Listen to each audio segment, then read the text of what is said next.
Ready when you are, CB. Do I start in Canada or Mexico? We didn't do animal kingdom. You really hate us?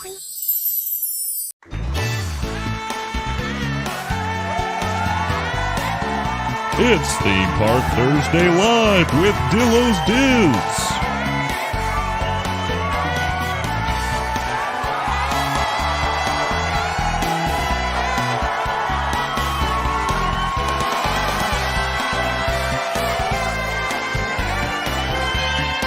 Featuring Frank.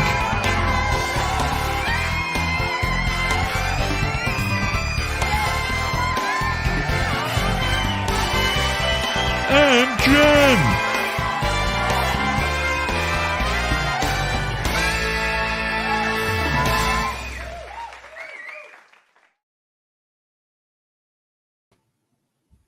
This is Theme Park Thursday Live with Dillo's Diz. She is Jen. Hello. And I am Frank, and sometimes I forget how long that blackout is, that fade out is at the end of the Theme Park Thursday Live intro. We're here on our fancy YouTube channel it's high noon on the East Coast. It is 9 a.m. in the at the moment, the Pacific time zone. I don't even understand what time zone it is. I don't even know what time zone. When it goes from the 3 hours to the 2 hours. We probably can cover that topic. It's still Pacific time zone, and then it changes to Central time zone. Or no, it's not even Central. Central's 1 hour. Why are you trying to figure it out? Why are you trying to figure it out? You know you're not going to get it. We're here, and we have a very special guest as we fully embrace the fall season here and the spooky times and the Halloween, and everyone's talking about the parties that happen in the theme parks. But we have a returning guest here that we're so happy about. Maybe a little less than 2 years ago, we first became aware of this author, courtesy of a tweet, an X. What do you call it now? An X tweet. Of previous guest Amy Ratcliffe, who is promoting the latest offering in the Well Met series by Jen DeLuca. And we were like, what? There's a whole romance novel series about Renaissance festivals? It's my life. My life is no, it's not my life anymore. Your life is a Renaissance romance novel. Is that what you're going to say? Once upon a time. Just failed romance novels. Goes in a different direction. We're not going down that road today, too, because at that time there was a pivot happening. A new offering was in the works and has since been released just in time for this time of year. I have it here. I have Haunted Ever After, which takes place, in the small coastal towns of Florida, and so there's a lot of ground to cover, I feel like, because there's the Central Florida aspect, there's the coastal town aspect, there's a lot of I love going to cities, especially in Florida, small towns too. I love going everywhere, but like when you see like, oh, that's this time period and that's this time period. I like that, and Florida has that. All of a sudden, you turn a corner and it's 1963, and I mean, it's glorious. So, without further ado, Jen, should we bring in the guest at this time? Yes, let's do that. Ladies and gentlemen, dreamers everywhere, boys and girls, everybody. Here's Jen DeLuca. Welcome back, Jen. Good morning. Thank you so much for having me. What an introduction. We try our best here to just cover all the ground. Oh, and by the way, I saw your like opening credits intro, and you start in Mexico, obviously. No, I just wanted to throw that out there. I mean, that's the great debate, right? Do you start big? Okay. It's a big debate of Canada versus Mexico, and do you start big with the margaritas and the tequila, or do you work your way up to it? You start with the tequila flight in Mexico, obviously. Yeah, I like it. I mean, we recently had a meetup 2 weeks ago, and our food and wine day in Epcot, there was a definitive split of a group of us. We're like, oh, we're heading over to Canada to do this. And everyone's like, starting in Mexico. And it's like, oh, we'll see you in the middle. Okay, bye. No, because you start in Mexico because by the time you get to Great Britain, you really want the fish and chips at the fish and chips cart, you know, and and then you end up in Canada, and then you go home. I mean, I will clarify. I guess technically we went to Mexico first, and then we crossed back. We did. Oh. I mean, I guess you could do that too. You can be. Yeah. And I think we were going to end up in Mexico. That was like the plan. But then our group did meet in the middle, and we're like, oh, okay, we'll go back the other way. The rain was coming. It was a whole thing. Oh, yeah, that's fair. Yeah. Started International Gateway, Ryan says. I mean, that's right. I mean, if you're really technically, that's where you're starting. Yeah, I mean, it is glorious over there. I think what we could do that first, Jen, is that you have experience living in the Central Florida area. We talked about it the last time. I think it was early 2023. So, you know, as we lead into Haunted Ever After, I feel like that's the whole pathway is Florida living. Florida Renaissance festivals with that series, and then now Haunted Ever After. I mean, I guess we could do a brief recap of your whole entire life. My entire life, sure. Well, I won't do the entire life because that's a lot, but I lived in Florida for about 25 years, mostly in the Central Florida area. We were in Tampa for a bit, then Orlando, then we lived in Mount Dora, which is just northwest of Orlando, so it's basically the same thing. So at that point, probably at this point in my life, I've lived in Florida longer than I've lived anywhere else, even though I'm originally from Virginia. So I'm not really like a native Floridian, but I kind of consider myself one, like maybe an honorary sort of thing, because it's the, you know, it's the lifestyle, it's the culture of Florida, which, you know, you only really get if you've lived there. But so then we moved to Arizona in 2020 during the pandemic, and there were a lot of things that I really miss about Florida, and a lot of things that I didn't realize I had done for the last time in Florida, if that makes sense. Like I didn't realize like, oh, that was the last time I went to Disney, and that was the last time we went to St. Augustine, and all of these other places that I really love about the state. And so when I was figuring out what I wanted to write next, I decided to set something in Florida, just to kind of really celebrate that state, even though it's a weird state. but yeah, it's once it's in you, it's in you. Yeah, I think it's definitely one of those if you know situations when you're living there. Yeah. Do you think? I mean, you're more centralized. Did you spend time in the coastal towns, since the book is kind of set more over there? Did you visit the blueprint of Boneyard Key, which is the city the town in Haunted Ever After? The blueprint of that is Cedar Key, Florida, which is kind of up towards the Big Bend area. It's a like a clamming community, yeah. At Tony's Clam Chowder, if you need to have that, if you haven't. But it's just this great little like small town. It's touristy because just about every town in Florida has to be touristy in some way. Yeah. But it's a very just like low key place to hang out for a long weekend. Yeah. But it was definitely the blueprint for Boneyard Key. It's got the island that's off the coast where the original settlement was, that got basically destroyed in a hurricane, and you can still find remnants of it. And there is an old cemetery out there that you can visit and get eaten alive by mosquitoes while you do it. but it's just such a cool location that I was like, this needs to be a setting. And so I've been kind of had it in the back of my mind as using it as a setting for a long time. And so then I was coming up with all these different ghost stories I wanted to tell. And so I thought, well, I can either pitch all of these at my agent one at a time until she tells me to knock it off, or I can come up with like one setting to put them all. Right. And so that was kind of the beginning of that idea. Yeah. But yeah, we lived in Tampa for a little while, lived in Sarasota for a little while, spent some time in Tarpon Springs, which is a great, the sponge diving / Greek community, where the absolute stupidest thing that I said in Tarpon Springs, we were looking at I got stopped outside a restaurant looking at a menu, and I said, I wonder if I can get an Eero here, which is like the stupidest thing you could possibly say in Tarpon Springs, because of course you can. Our friend Theme Park Robbie's in the chat here, and he's taking notes. He likes the ghost tours. He likes the whole experience of places that have that kind of history. So St. Augustine, town he should visit. St. Augustine for sure. Yeah. That was one of our favorite places to spend a long weekend. St. Augustine. They have the ghost tours. They have that mix, like you were saying before, of like history and modern day. Yeah. You've got the vulgar t-shirt shop next to like, the country's oldest schoolhouse or something. Yeah. Like it's just, it's crazy that way. But the St. Augustine is such a great place. I love to St. spend Augustine. time. It's like that's one of my things of like I didn't spend enough time going to St. Augustine when I was down. Yeah. Mm-hmm.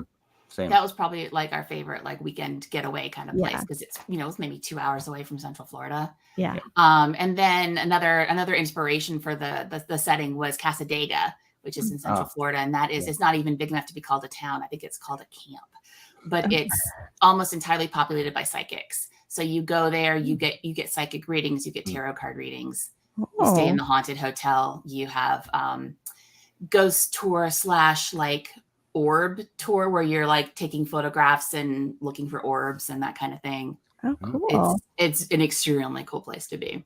I never knew about that.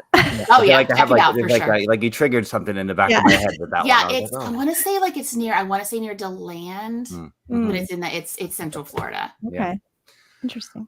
Oh, that's really cool. And so I guess because sometimes psychic camps are a part of Renaissance festivals. Was that a draw for you too? Because that's what you found your niche with the Renaissance Festival romance novels, but you always had that part of it too. Was it just ghost story kind of things? Was it the psychic element? I mean, I've always been into ghost stories. I love ghost stories. I love stories of like kind of, just sort of what happens after, and that sort of ties into like psychic readings and tarot cards and that sort of thing too. Yeah. But I don't like horror. I'm not a horror girly. Mm-hmm. So very much I'm like the television show Ghosts on CBS, which is very fun and lighthearted, but it's also can be very emotional.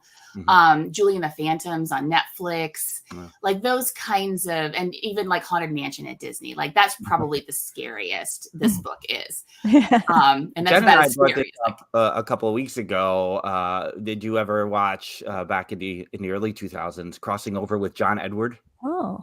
I think I may have seen like an episode or two of it, but it wasn't something that I watched like religiously. I've heard of it. How did we get into medium talk? I don't even remember. I don't know. It just happens. It just happens. It happens. It's just a thing that happens. Yeah. So can you talk to us about, the letting go of like, I found my niche, I found staying in this realm and committing to moving to something different. And then maybe also the business side of it of convincing others that like, I got to move away from this just for a little bit and move into this genre after Well Traveled for some reason was really difficult to write. And I think that it was just a combination of the pandemic, burnout, moving to a new state. And that's a weird thing just personally, you kind of leave behind all of your friends and family and stuff like that. And you just move across the country. There was a lot going on within myself that when I finished Well Traveled, I was like, I need to take a break from this. Like I don't want to say the well was dry, but the well was running dry because I feel like as I went into each subsequent book, I got further and further afield from my own personal knowledge. So I was starting to think like, if I came up with a new idea, it was me making something up. And I wanted to make sure any Ren Fair books that I write are grounded in the experience of going to them, working them, etc. So I was like, I need to take a break from this. And my brain wanted something new. And so that was when I had always wanted to write a ghost story. So that was, I just started, coming up with a different idea. And at that point, it was a good point to do that because my contract was finished with the fourth Ren Fair book. So then it was time to just sort of create a new proposal. So what we did was I created a proposal for Haunted Ever After, which was like an outline. I think it was maybe a couple of chapters. A couple of sheets that I just called vibes. That was like a mood board and like some quotes from different things. My pitch for it was The Last Great American Dynasty by Taylor Swift if it had been written by Jimmy Buffett, and then turned into an episode of Ghosts on CBS. So that was kind of the encapsulation of the whole thing. So we sent that along, and they were, my editor was really excited to try this whole new location, which was fortunate. I was very grateful that she was willing to go on that ride with me to try something completely new. Yeah. But that said, I am going to be writing a 5th Renaissance Faire book. So I'm actually something that I'm working on right now, coming up with some ideas and outlines, and I got to turn that in pretty soon, because that's the next thing on deck. I've written 2 Boneyard Key books now, that the second one I just turned in. So that should be next year's release. And then I'm starting work on what I'm just calling Renaissance Faire 5 right now, because I have a lot of moving parts as far as that goes. So so that said, it's been a little weird to like switch gears, but fun, because now I'm ready to go back to the Renaissance Faire world. Yeah. You know, I have some ideas, I have some thoughts, and I feel a lot more like refreshed, I guess. Nice. Yeah. For wanting to tell a ghost story, have you had personal experiences of the ghostly world that you brought into this, or that made you want to tell a story? I've had some psychic readings that were too close to be completely made up. Mm-hmm. And I don't want to say I haven't had like ghostly experiences, Mm-hmm. like I haven't had a ghost in my house or anything like that. But and this is one of those things that could be a toss-up. But after some relatives of mine have passed, I've had some extremely vivid dreams where I've met up with them and kind of caught them up on what's going on. And the setting of it is very much like a final goodbye. So and it was one of those things that I woke up feeling like, okay, I really said goodbye to this person now. Oh, wow. So I like those one that my great aunt who passed away that I was very close to. I had this dream maybe a few weeks later that I met up with her at like a roadside motel, like one of those ones where you pull your car up, you know, like to where the door is, and like our cars were right next to each other. And like we were talking in the parking lot. I was literally showing her pictures of her funeral, of like, you know, the flowers and stuff. And she was like, oh, that's so sweet. Oh my gosh, I love that so much. And then we hugged goodbye and got in our cars and left. Wow. And it just felt so much like, you know, and that could be your subconscious and it could be a little something more, you know? Right. Yes. So, and I had a similar dream when my mother passed. So it was, you know, again, can be subconscious, but could be something else there too. So, yeah. Jen's smiling because she knows I've had the visitation dreams, so she knows. Yeah. No, for sure. I think I had some when I was like little, about our great grandmother. Oh wow. They kind of, I think they had been so frequent that I do recall being like, can we not anymore? Oh, you sent them away. Like you told her, like, we're done. Do it anymore. I can't do it anymore. Oh wow. But I was little, and then in the dream, because I believe she passed when I was 2, right? Oh, wow. Yeah, around there probably. And so I was 2 in the dream too. So like I can see myself, and then but it was happening so like pretty frequently where I was like, okay, I'm all set, but thank you. I can't anymore. That's really cool. That's something. I mean, you know, like that's yeah. But Frank I have the visitation dreams, but the first year I worked at the Sterling Renaissance Festival, which is way up off of Lake Ontario. Like everyone had a ghost story. And, oh wow. And I was like, but then I also then had an experience, but it never, like after that first year, I feel like everyone didn't talk about it as much. So I feel like everyone was just suppressing that. But definitely my first season, I had that where we were walking along a road like that ran alongside the lake, and you could feel like a presence like shift between us along the road. Wow. And you felt like the temperature change, and you kind of had the hair on, and like, I was like, get out of here. Up. Yeah. Yeah, it's really awesome. When you're writing the book, do you, because it's a change of location, it's kind of a clean slate for you and creating a world, is it like structurally, are you following the same kind of, I want to hit A to B to C to D, or you're like, I got a canvas that's bare and I'm just starting and we'll see where it goes? I feel like the process of writing every book is different. And you know, the thing that worked for you on one it may not necessarily work on another one. But it was weird in that it was really exciting to create a new world. You know, like, oh yay, a whole new sandbox to play in. But at the same time, it was like, oh my God, like I have to come up with all this stuff. Because at this point, at the point that I was writing Haunted Ever After, I had been probably writing the Renaissance Faire books for a good 5 years. So that was a good like 5 years with these characters that I knew like the back of my hand. And then suddenly I was creating all new people. Yeah. And I forgot how cardboard they feel when you're first like figuring them out and putting them on the page. Yeah. It's a lot of, he did this. And it's just like, oh my God, like this is awful. You know, but then like, you know, slowly as you do revisions and you figure out what makes them tick, they make sense. But yeah, at the beginning, it's a little terrifying, as well as being exciting. Yeah. So it's a weird feeling for sure. Yeah.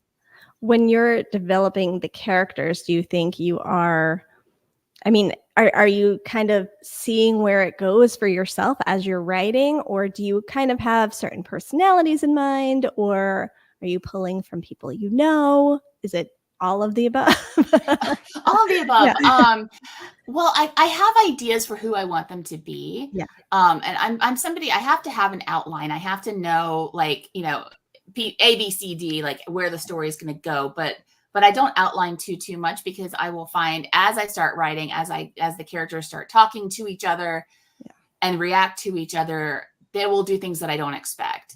Yeah. Or I will figure out, oh, that's why she's like that. And then I have to kind of go back and seed in, you know, a personality type or a reason or something like that. So I like to leave it open for me to figure that stuff out on the fly. Yeah. I always say that, like, it's not so much an outline as it's just kind of a roadmap where I know I need to end up like, you know, like say, I know I'm going to start off in Tucson and end in Las Vegas, but the road that I take might change. You know, I might say, oh, I'm going to detour here. If you know, the world's biggest ball of twine is at this exit, I'm going to go do that. You know, so getting there and figuring out how they get there. My outline will say something like, you know, at one point when once the characters have gotten together, I'll just be like, and they're cute right here. Like they're happy right here. And I don't know what that means right now. Right. But there's going to be some kind of, you know, bonding experience for the two of them that I need to figure out what it is. Yeah. But I don't know them yet. So I don't know what's going to do that for them. Right. So yeah, it's a lot of discovery along the way, which is the fun part, honestly. Yeah. And maybe you had a little, I mean, I shouldn't, but I feel like when you're writing about ghosts, there's a little bit of leeway with suspension of disbelief. Is there a point when you're writing and you kind of, when you're leaving yourself that room for, it's a pivot, and you can give a previous example, maybe in the Run Fair books of you got to a point and you're like, I am now entering a place where it's a risk. It's not what I was expecting when I started this. How is a reader going to respond to this? Like, how do you get past those moments too? Well, for one thing, and this might sound weird, but I try not to think about the reader because I'm just trying to figure out how to tell the story or how to tell a story. Yeah. And so if I think about, oh my God, how are people going to react to this? Like that's kind of that gets paralyzing. Yeah. That's my self-judgy actorness coming through right there. Yeah. Too.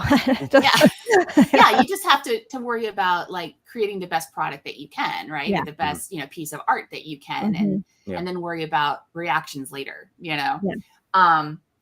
I mean, I've had, the best example for the Well Met series that I can say is that when I was first creating the first book, when I first wrote Well Met, Mitch was supposed to be an antagonist. He was supposed to be the bad guy. And he was supposed to be this like jock, a-hole, guy that, that guy that doesn't like grow beyond his high school years. So he's like the townie that, it's like, what are we doing, kids? When he's like 30 or whatever. And he was going to be, when Simon and Emily got together, he was going to try to get in on that just because he could, because in his mind, Simon was still like this nerd from high school. And it was that dynamic. Yeah. And then when I started writing the book, every time he would walk into the room, he would be fist bumping the kids and saying something funny. And he just wouldn't be a jerk. And I was like, and it was annoying because I would start writing this. And I'm not one of those people that says like, oh, the characters tell me what to do. Right. I'm like, I'm writing the book. I should be able to tell him what to do. But he just would not do it. And I was so frustrated because I'm like, he's supposed to be, this big a-hole, and he wouldn't do it. And so then I got to this scene. There's a scene in a bar where Mitch is talking to Emily, and then he kind of sends her over to Simon's house. And at that point I went, oh, he ships it. Okay. And then at that moment, like everything kind of changed, and I was able to kind of realize, okay, when he first meets her at the very beginning of the book, he sees her and says, oh, she's going to be really good for my sad friend over here. Mm-hmm. And he just became this cheerful golden retriever of a person that wants everyone to be happy. Right. And that completely changed the way I saw his character, and then made him easier to write. And then it all made sense. Yeah. But I was fighting against what I had originally outlined, because that was how it was supposed to be. Right. And so that was a big lesson for me, was to learn to kind of let the story kind of unfold. Yeah. And follow it, and then go from there. And then pretend like I meant to do that. Right. Of course. Yeah. No, that was the plan all along. Yeah. Absolutely. I meant to do that. So our friend Rob here is in the chat, and he just finished the book, and he is asking, was there a real Charles Donnelly connection to Cincinnati? He looked him up, and there is once there, not as old as the book version. No, I made that up completely. So Charles Donnelly is kind of an Easter egg, a Florida Easter egg for the Donnelly House in Mount Dora. Okay. Which is a big landmark. There was oh my God, I'm completely blanking on the name of the real Mr. Donnelly in Mount Dora, but he was one of the main figures of the town. There's Donnelly House, there's Donnelly Park, in that town. And so I just pulled that name to use it as an Easter egg. And and I think there's even a line in Haunted Ever After that says like, why didn't you just call it the Donnelly House? So that was me just giving a little shout out to Mount Dora. Yeah. Where I lived for so long. But so that's funny. I probably should have looked that up to make sure there wasn't a real one in Cincinnati, and I think I just made up Cincinnati. I don't know why I put that in there. We have a special guest that just popped in to say hi to you, Jen. So I'm going to pull her up right now. Gwendolyn! How Hi, are Gwendolyn. you? Nice to see you. Nice to hear you. Oh my gosh. You have all the floofs. Yeah, this is all the floofs. These are my I'm going to best see you in a floofs. couple of weeks. I know. Wait. I'm so excited. Next weekend. Not this coming, This but next weekend. Yay. I'm so excited. It's October, is it the 6th? Because I think originally, it's October 6th at the Maryland Renaissance Festival, which is completely sold out. Is that right, Gwendolyn? You sold all the tickets yourself. Wow. Sold all of them myself. I walked up and down the lanes in the streets and with the tickets, and people were like, I want them, and they just got them. They gave me the dollars that I had to give to the fair. Oh, you had to give it. Oh. So there'll be plenty of people for you, Jen, at the Oh yeah, they're all here for me. Yeah. They're all, that entire sold out crowd came because they knew I was there on the 6th. That's I what will I be at the Maryland Renaissance Festival on October 6th as a guest of Page After Page for the 3rd year in a row. I'm so excited. That's become like my favorite thing to do. I love it so much. Gwendolyn, I understand. Jen told us the last time she spoke with us that you are a character in one of her books. You know, you make an appearance. Yes, I do. I pop out in one of the books. I think it's the second one, right, Jen? No, it's the 4th one. It's a 4th one. Yeah, we talked when I was researching the 2nd one. I Right. kind of like grilled you on some stuff, but then I added you in on the 4th one. I get messages with pictures of the page that has me on it. They're like, did you know about this? And I did. So I get excited because it's not just people that I know who have seen my show. It's people that I know who haven't seen my show.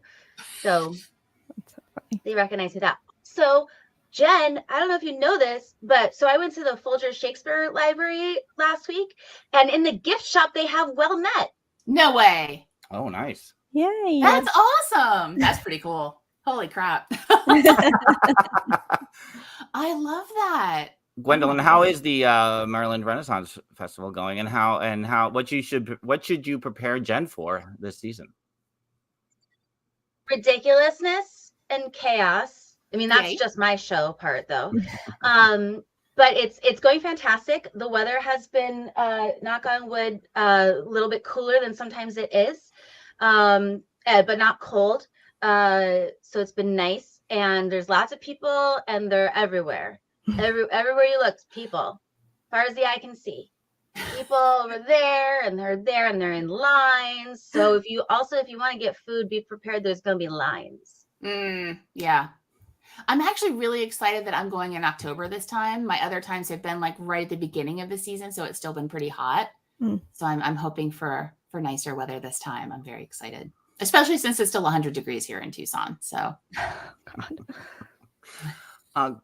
Gwendolyn, I know you're just dropping in. We appreciate it to say hi to Jen based on my last minute requests here. But I do, before you go, want you to just talk a little bit about, for the first time ever this past summer, spending time with Lenny Burrows on Sterling Renaissance Festival weekend.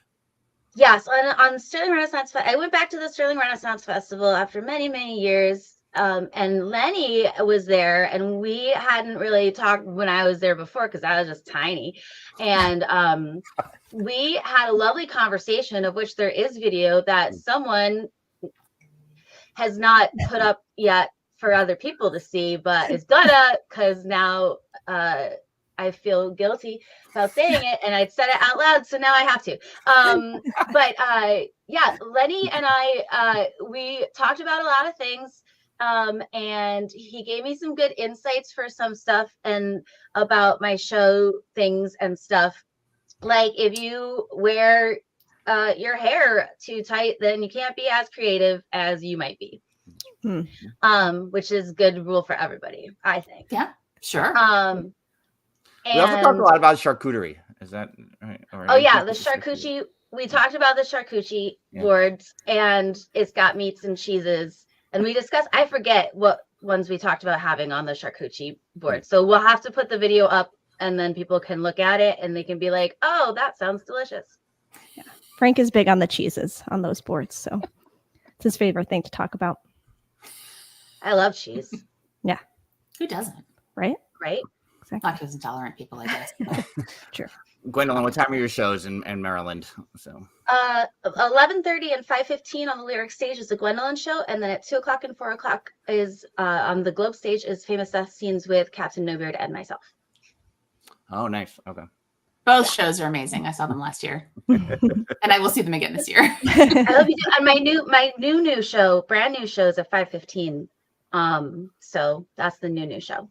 Excellent. I'll definitely be at that one. Yeah, That's like become my tradition, is like I meet up with some folks and we go see your show after my signing. So yeah, if you're at the Maryland Renaissance Festival on the 6th and you want to see Gwendolyn's show at 5:15, meet me there. I'll be there. Well, yeah, you can go meet the famous John DeLuca there. Yeah, and see Gwendolyn's show because it's amazing. Gwendolyn. And I'm excited for a new one. Yay! Gwendolyn, is this what do you got after Maryland? How's your year conclude, or is the year concluding? No, so the weekend after the Maryland Festival closes in October, I will be at the Ravenwood Festival in Winchester, Virginia, for both Saturday and Sunday. But on Friday, there's a pleasure feast that I'm hosting, and so that's that. And then afterwards, then I go scoot down to Florida for the Lady of the Lakes Renaissance Festival for the first weekends of November, and then down to Camelot Days Medieval Fair for the 3rd and 4th weekend of November. Nice. Wow. I wanted, thanks for doing me a solid here, but I wanted to see this mutual love fest in person. So since Gwendolyn's the best. I met Gwendolyn when I was a volunteer wench at Lady of the Lakes, and you were doing card readings, and you had like baseball cards and like flashcards with letters on them. And so you did a card reading for me. And I told you at that point that I was writing a book about the Renaissance Festival, that I was writing a romance novel because it was was still like being created at that point. And she's just been so supportive, like throughout the entire years that it's been happening now. And I'm so grateful to her because I was able to pick her brain about some stuff. And then she very graciously let me add her character into Well Traveled, where she's the one who gives Lulu advice to get rid of her phone, and then Lulu does by throwing it in a washing well wench tub. And yeah, and I'm so excited that people recognize her because I don't call her by name. I just say, she's just giving advice, and she's dressed all in green. I think she had feathers in her hair too. Yeah. So she's just the best. Gwendolyn is such a generous, kind, supportive person, and I love her so much. I've known Gwendolyn a long time, even though she says she was, very young and much younger than me. I mean, that's everybody here, though. I think it's much younger than me. So, It's a fact. I had seen a video, I think, but I got to see some of her live performance for the first time at the Sterling Renaissance Festival. So did Lenny. And I directed many, many people to her shows as well for the same reason. But I won't say because I'm not that person. I don't know. The compliments don't come easy to me, Jen. Gwendolyn knows this, so. But I will say this: when Lenny was doing his show, he would tell people, because people would ask. I do a little Q&A, and people would ask who should we go see, and I usually either two different directions. Is that I send them usually to Arthur Greenleaf Homes, especially if they've had a couple, and then I was saying, but you have to go see Gwendolyn, because this is like the full story. You're getting years of story culminating in this show, and the amount of work and the dedication and the commitment and the passion behind it. It's worth going just to experience that for 30 to 45 minutes or so. That's it. I got to sign off now because I gave it. But also, both Lenny and you, Frank, are part of the reason that I am doing what I'm doing. Like a huge part of the reason that I'm doing what I'm doing, and why my shows, as my stage mate calls it, weaponized ADHD. So that's your fault. No, that's because the things I learned from you and from Lenny. So, all right, we've said nice things, and now I have to keep it. Gwendolyn, I know your time was short, so I appreciate you coming in here for a little bit, and so that I could hear the love here. And then I just joined in on the love, and here we are. Everyone's being nice. Jen, you have anything nice to say before? I love the love. I'm just enjoying the love fest, so I'm good. All right, Gwendolyn, you're out of here. I'll talk to you soon. Bye. Bye. See you soon. Bye. Oh, and she's back. No. Oh. That's kidding. Okay, bye. Oh my God, she's the best. She really is. Well, I mean, and I think that's being able to connect with someone like Gwendolyn, to help you kind of. I think that's there's such a world of play there, and it's so awesome that you found that niche, and now to see you kind of move that and take what you got out of those novels and bring it to a new setting, and it's really wonderful to see, and it's great that you're going back to that world too. Thank you. Yeah. And what I've been telling people is, if you like the Renaissance Faire novels, the Haunted Ever After has the same kind of vibe. It's got the same kind of small town vibe, quirky people, fun things happening. It's definitely, and I think my husband, I can't remember, somebody was just like, this is a Jen DeLuca book, and I'm like, that's all I know how to write. Like, like if you like my other books, you will like this one. It's definitely in the same kind of voice, I guess. Yeah. I think, and that's what I like. Once you get into the rhythm of a writer, it's great when the new one comes out, and okay, this is, the vibe you're looking for when you pick up an author. Oh yeah, who you can connect to and read on. Definitely. Haunted Ever After is out there in the world now. I got mine off at Amazon. Jen, you were listening on the audio. I was doing that. I actually an important thing I want to mention about the book. No spoilers. There's a little back and forth about public subs. Oh, yes. And I very much appreciated this of someone who is living in Florida and doesn't know what a public sub is and how good they are. Is that one of the things you miss about? Oh my God, yes. Oh my God. So I went back we moved here in 2020. I went back last summer, 2023. I went back last summer to visit my dad. And he lives in Daytona. And the first thing we did when he picked me up, I said, I need a Publix sub. And so we went to Publix, and I got a chicken tender sub, and I ate it at his house, and I just about cried. Yeah. Like, you cannot get a chicken tender sub anywhere else in probably the world. Yeah. That's going to taste the same. There are some good chicken places here in Tucson, and I have kind of created one that's sort of close, but it's just not quite there. Yeah. And there's just something about a Publix sub, man. They just, like as the kids say, they hit different. And you just, so when I was writing this book, one of the, I was starting to let myself, I was like, I want to be sillier. I want to have some fun with this. And so, without getting too much into it, I don't want to do too many spoilers, but there's a Publix sub as a romantic gesture. Yeah. And when I wrote that scene, I was like, okay, this is a very Florida book now. Like this is now This has become a Florida book. Yeah. So yeah, and the number of people on Instagram that have tagged me in like their public sub posts or you know, like a picture of the book with a public sub, it just makes me so happy because that is one of the things I miss the most that you just can't get. You know, anywhere else. For sure. Yeah, it's one of those things, especially being New Yorkers, that like when we moved to Florida, you know, we missed our pizza and bagels and Chinese food. Sure. But then when you leave Florida, it's like, but Publix and the subs. Yeah. What about them? Oh my God. Yeah. And then I got to weigh myself on the scale on the way out. Why is that there? That's the big question, you know. That's a Florida ghost story. Probably it's probably they got to weigh like the ghosts that come in.